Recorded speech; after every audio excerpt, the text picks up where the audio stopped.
Bermuda triangle کسی ملک یا جگہ کا نام نہیں ہے، بلکہ عموماً یہ سمندر کے اس حصے کو کہا جاتا ہے جو بحر اوقیانوس میں امریکی ریاست فلوریڈا، پورٹریکو جو امریکا کے زیر انتظام ایک جزیرہ ہے، اور سلطنت برطانیہ کے نوآبادی برمودا نامی ایک چھوٹے سے جزیرے کے درمیان اور اس کے آس پاس کے علاقے پر مشتمل ہے۔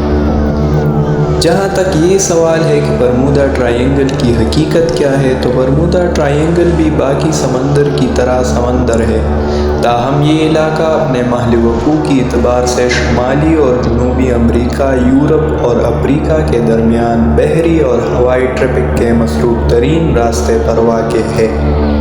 اس کا رقبہ اندازاً 13 لاکھ مربع کلومیٹر سے 31 لاکھ کلومیٹر کے درمیان ہے، لیکن اس کا انحصار اس پر ہے کہ اس کے سرحد کہاں متعین کی جا رہی ہے۔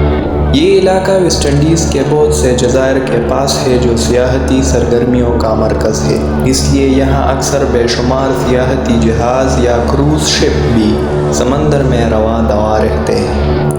اس کے ساتھ ساتھ اپنے جغرافیائی محل وقوع کے باعث یہاں سمندری طوفان بھی بہت آتے ہیں، تاہم اس جگہ سے متعلق کچھ ایسی کہانیاں یا افسانے مشہور اور منسوب ہو چکے ہیں کہ بعض لوگ اسے ایک پراسرار جگہ سمجھنے لگے ہیں،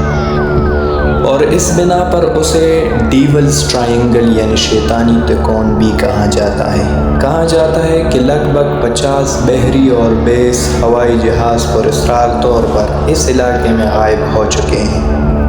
اس سلسلے میں سب سے مشہور واقعہ 5 دسمبر 1965 کو امریکی نیوی کے ایک ٹریننگ مشن کے دوران 5 ہوائی جہازوں کے پراسرار گمشدگی تھی، اور اس کے بعد ان کی تلاش میں گیا ایک دوسرا ہوائی جہاز بھی سمندر کے اوپر کسی حادثے کا شکار ہو گیا۔ ان 6 جہازوں کے اکٹھے غائب ہو جانے کو بعض لوگوں نے برمودا ٹرائینگل کی پراسراریت سے منسوب کر دیا، حالانکہ اس طرح کے حادثات انسانی غلطی یا دیگر وجوہات کی بنا پر وقتاً فوقتاً ہوتے رہتے ہیں۔ تحقیق کے مطابق غالب گمان یہی ہے کہ پہلا حادثہ مشن کمانڈر کی نیویگیشن کی غلطی کی وجہ سے پیش آیا، کیونکہ وہ جہازوں کو غلط سمت میں سمندر کے اندر دور تک لے گیا کہ واپسی کا ایندھن نہ ہونے کی وجہ سے 5 جہاز سمندر میں گر گئے اور نامعلوم مقام پر گہرائی میں غرق ہو گئے۔ ان کے پیچھے جانے والا جہاز بھی کسی فنی خرابی کی وجہ سے حادثے کا شکار ہو گیا ہے۔ جیسا کہ میں نے پہلے بتا دیا کہ برمودا ٹرائینگل کا علاقہ ٹریفک کے لحاظ سے مصروف ترین سمندر ہے، اس لیے یہاں حادثات کی تعداد بھی زیادہ ہونا ایک قدرتی امر ہے۔ ٹریفک کے حساب سے دیکھا جائے تو یہاں حادثات ٹریفک کے تناسب سے اتنے ہی ہوتے ہیں جیسے باقی سمندروں میں ہوتے ہیں۔ برمودا ٹرائینگل کو شہرت 50 اور 60 کی دہائی میں ملی جب صحافیانہ سنسنی پر مبنی مختلف مضامین امریکہ کے بعض جریدوں میں چھپے۔ اس سلسلے کا پہلا مضمون 1950 میں میامی کے ایک مشہور جریدے میں چھپا، جس میں اس علاقے میں پیش آنے والے کچھ ہوائی اور بحری حادثوں کو سنسنی خیز انداز میں پیش کیا گیا۔ اس کے بعد بھی گاہے بگاہے اس طرح کے مضامین چھپتے رہے اور بغیر کسی مصداقہ تحقیق کے ان باتوں کو بطور حقیقت پیش کیا گیا جو حقیقت نہیں تھی۔ امریکی بحریہ کے ترجمان جے گرین کا کہنا ہے کہ امریکی نیوی اور کوسٹ گارڈز یہ سمجھتے ہیں کہ سمندر ہوتا ہی خطرناک اور ناقابل بھروسہ ہے، اور برمودا ٹرائینگل کے بارے میں بھی ہمارا یہی کہنا ہے کہ اگرچہ یہاں حادثوں کا شکار ہونے والے ہوائی اور بحری جہازوں کی تعداد دنیا کے دوسرے سمندروں سے زیادہ ہو سکتی ہے، پھر بھی ہم نہیں سمجھتے کہ یہ کوئی پراسرار یا غیر معمولی صورتحال ہے۔ یہ امریکہ کا سرکاری موقف ہے۔ امریکہ حکومت کا کہنا ہے کہ سمندر کے اس تہہ کے نیچے کوئی مخلوق یا گڑھے نہیں ہیں جو مسافر جہازوں کے ڈوبنے کا سبب بنے۔ امریکی نیوی کے میڈیا ترجمان کا کہنا ہے کہ گزشتہ کئی دہائیوں کے دوران لاپتہ ہونے والے جہازوں کے غائب ہونے کی کوئی نہ کوئی سائنسی وضاحت یا وجہ موجود ہے،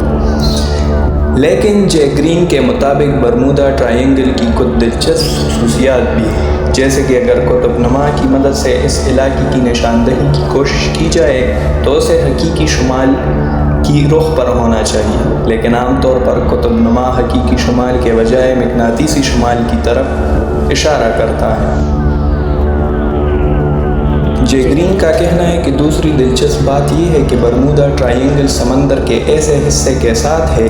جو گلف اسٹریم کہلاتا ہے۔ گلف اسٹریم کا پانی گرم ہے جبکہ اس کے دونوں طرف کا پانی سرد ہے۔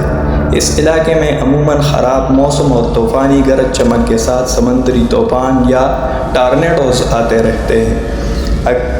امریکی حکومت اور کئی دیگر ملکوں کے سائنسدان بھی اس بات پر متفق ہے کہ سمندر میں لہروں کی غیر معمولی کشش اور خراب موسم ہی وہ وجوہات ہو سکتی ہے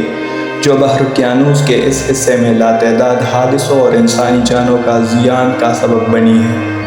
اور یہی برمودا ٹرائینگل کا راز کا سب سے قابل قبول اور معقول جواب ہو سکتا ہے۔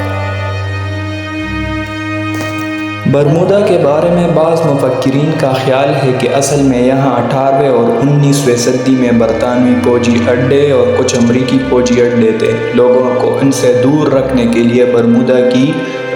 تکون کے افسانے مشہور کیے گئے جن کو لکھنے والوں نے اپنے ناولوں میں استعمال کیا۔ اب چونکہ اڈوں والا مسئلہ اتنا اہم نہیں رہا، اس لیے عرصے سے سمندر کے اس حصے میں ہونے والے پراسرار واقعات بھی نہیں ہوئے۔ مواصلات کے اس جدید دور میں اب بھی کوئی ایسا علاقہ نہیں ملا جہاں قطب نما کی سوئی کام نہ کرتی ہو یا اس طرح کے واقعات ہوتے ہوں جو برمودا کے تکون کے سلسلے میں بیان کیے جاتے ہیں۔